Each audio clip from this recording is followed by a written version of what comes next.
Guys, so today we're going to start a new lesson called Darwin's Theory of Evolution by Natural Selection. So, what is the theory of evolution by natural selection? We're obviously going to be getting deeper into that throughout the week, but the thing that you need to understand is evolution can happen in many ways, but we are going to be mainly focusing on how it happens through natural selection. So, a lot of you probably already learned about this in grade 8. So, you already know that evolution happens over a long time. So, it would take millions and millions and millions of years for this animal to eventually turn into this animal. The reason this happens is because organisms change to adapt their environment. So, let's say this organism used to live on land. He didn't need fins or a tail in this shape to help him swim through water in such an efficient way. But the more time this organism spent in water, the more it started to change to being more like an organism that would live in water. So it had webbed feet and stuff like that. The longer it spent in water, the more it began to start to develop more water animal-like features until it turned into this. And this is believed to be an ancestor of a whale. So eventually this animal would have turned into different species of whales and stuff like that. But this is the basic idea of evolution. You change over a very long period of time, and you're doing it to suit your environment, your new environment. All right, so here are some new vocab words. You probably already recognize these because I know that you guys learned this in grade 8, but anyways, moving on. So, today we're going to be talking about Darwin. Darwin was a scientist who went on a long 5-year journey on a ship called the HMS Beagle. On this journey, his job basically was to collect different samples of organisms and fossils and rocks. So he collected fossils, which were used later in his studies. He also collected rock samples and different types of plants and different types of birds. So at his time, the Earth was believed to be about 6,000 years old.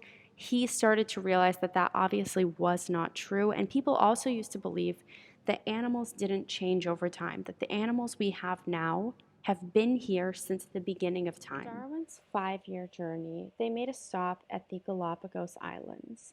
On these islands, there were a whole bunch of different types of finches that lived there. Finches are birds, okay?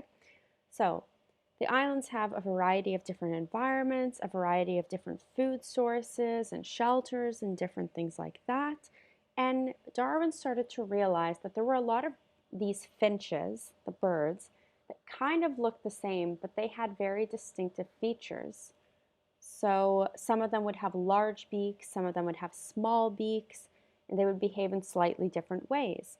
So he started to realize maybe all of these birds came from the same species, but they began to change and evolve depending on the niche that they occupied.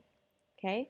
A niche basically means what does the bird eat? Where does it live? What's its shelter like?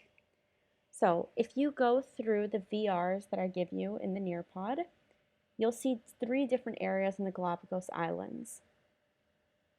So you'll find areas that are like this. You'll also find areas that are like this. Obviously very different. This area would obviously have different food sources and different shelters and different places where birds can interact and find the things that they need. And finally, like this. So you can see that there are so many different varieties and all kinds of different niches that these animals can occupy, right? So when we go here, you'll see all the different types of finches that Darwin observed on his journey.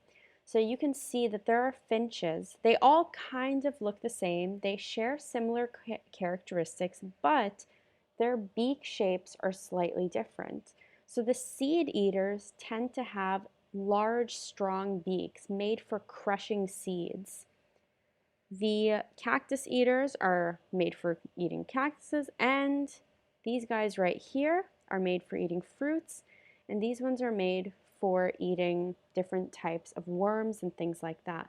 But depending on the niche that they occupy, the things that they eat and the ways that they behave, they evolve to fit that niche. So if you are meant to eat seeds, you would have evolved this type of beak. If you're meant to eat fruit, you would have evolved this type of beak, right? Even though all of these birds originated from the same common ancestor, they all changed according to the foods that they eat. So, in 1859, long after he finished his journey, he published a book called On the Origin of Species. This book was about 500 pages long, and it basically talked about his research and how he proved that organisms evolve through natural selection. We're going to get more into natural selection in our next lesson, but the basic idea is you start from one species, and as you try to adapt to your environment, you begin to change into a new species, right? So this horse is related to this tiny horse through millions of years of evolution, but they would have never existed at the same time. PowerPoint, once you reach the yellow slide in the PowerPoint, you know that the day one information is over. Now, all you have to do is go into day one.